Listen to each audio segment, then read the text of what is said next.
দল হিসেবে আওয়ামী লীগের বিচারের তদন্ত খুব শিগগিরই শুরু হবে বলে জানিয়েছেন আন্তর্জাতিক অপরাধ ট্রাইব্যুনালের চিফ প্রসিকিউটর তাজুল ইসলাম। দুপুরে ট্রাইব্যুনালে তিনি কথা জানান।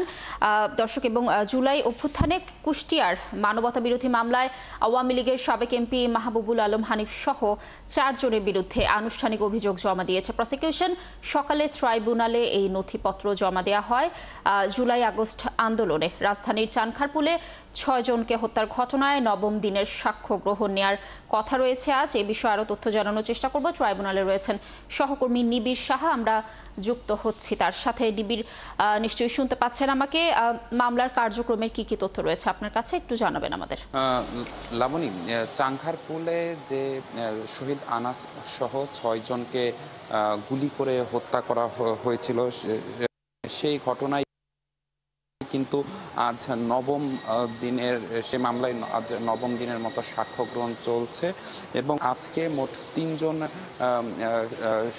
জনের সাক্ষ্য দেওয়ার কথা রয়েছে এবং সেই প্রক্রিয়া কিন্তু চলছে। এর আগে আমরা দেখেছি যে এই জুলাইয়ের মানবতা বিরোধী অপরাধের মামলায় আওয়ামী লীগ নেতা মাহবুবুল আলম হানিফ সহ 4 জনের বিরুদ্ধে কুষ্টিয়ায় 6 জনকে হত্যাসহ 3টি অভিযোগপত্র দাখিল করেছে প্রসিকিউশন। সে বিষয়ে কিন্তু পরবর্তীতে চিফ প্রসিকিউটর তাজুল ইসলাম তিনিও আমাদের সাথে কথা বলেছেন এবং তিনি আরও বেশ কিছু তথ্য সেখানে যুক্ত করেছেন।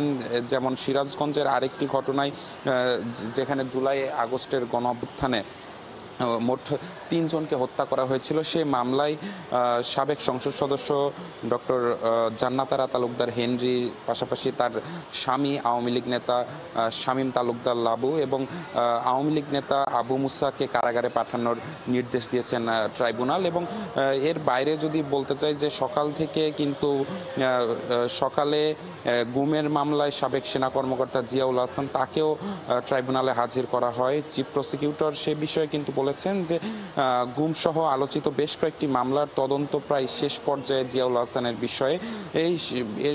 এই জিয়াউল হাসানের বিরুদ্ধে এই 1 সপ্তাহের ভেতরে কিন্তু তদন্ত প্রতিবেদন হাতে পাওয়ার আশা করছেন তারা। এবং সব কিছু মিলিয়ে যদি বলা যায় যে সকাল থেকে কিন্তু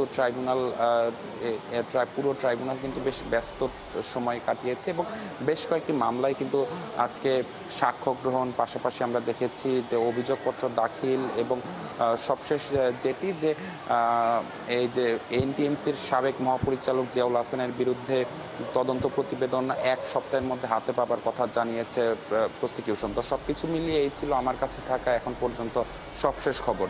নিবিড়, ধন্যবাদ আমাদের সাথে যুক্ত থাকার জন্য। দর্শক, ট্রাইব্যুনাল থেকে যুক্ত ছিলেন সহকর্মী নিবিড় সাহা, তিনি জানাচ্ছিলেন সেখানকার আজকের মামলাগুলোর কার্যক্রমের বিষয়ে।